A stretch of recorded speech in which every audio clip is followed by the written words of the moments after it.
Welcome to Easy Trans Special, and this is our special video for today. The real difference between the way rich people think and the way poor people think. Here's a story. A poor man saw a rich man living what looked like a life of luxury, while he himself worked day and night, exhausted to the bone, and still could barely afford food. He felt like life was unbelievably unfair, so he shouted at God, "This isn't fair." God smiled and asked him, "Then what do you think fairness is?" The poor man said, "Make that rich man as poor as I am, give us the exact same job, and if he still ends up rich in the end, then I'll never complain again." God nodded and said, "All right, done." So God turned the rich man into a poor man too, exactly like the original poor man. Then he gave each of them a small coal hill. The rules were simple. They had 1 month and they could dig as much coal as they wanted. Every day they could sell the coal they dug up and use the money to buy food. So the original poor man and the now poor rich man both got to work. The poor man had been used to this kind of hard labor for a long time, so he quickly filled up a cart with coal and took it to the market to sell. After he got the money, he bought his wife and kids a big hearty meal.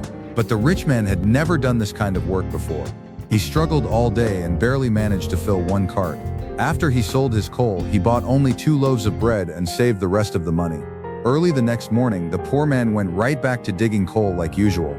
But the rich man went into the village and came back with 2 strong workers to dig coal for him, while he supervised and gave directions.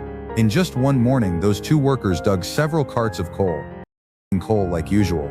But the rich man went into the village and came back with 2 strong workers to dig coal for him, while he supervised and gave directions.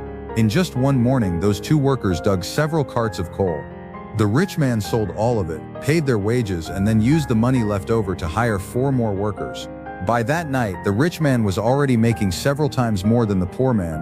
1 month later, the poor man had only dug out a small corner of his coal hill, and almost all the money he made each day had gone to food, so he couldn't save anything at all. But the rich man had already emptied the entire coal hill with the help of a whole group of workers, made a lot of money, and used that money to invest in a new business. Before long, he became rich again. This time, the poor man watched it all happen with his own eyes, and he didn't complain anymore. That story shows the real difference between rich people and poor people, and it explains why the rich keep getting richer, because what they really have is a different way of thinking. Money can be lost, but the ability to make money stays with you for life. Even if a rich person loses everything, they still know how to build it all back. In this world, the most powerful thing isn't money, and it isn't power, it's the way you think. Why is it that when a poor person goes hundreds of thousands of dollars into debt, they feel like their whole life is falling apart? But when a rich person is millions in debt, they still don't see it as that big of a deal. What poor people lack most has never been money. It's a truth rich people would never willingly tell you. If you put money and a bone in front of a dog at the same time, the dog will see it as that big of a deal. What poor people lack most has never been money. It's a truth rich people would never willingly tell you. If you put money and a bone in front of a dog at the same time, the dog will always choose the bone because it has no idea that money can buy a lot more bones.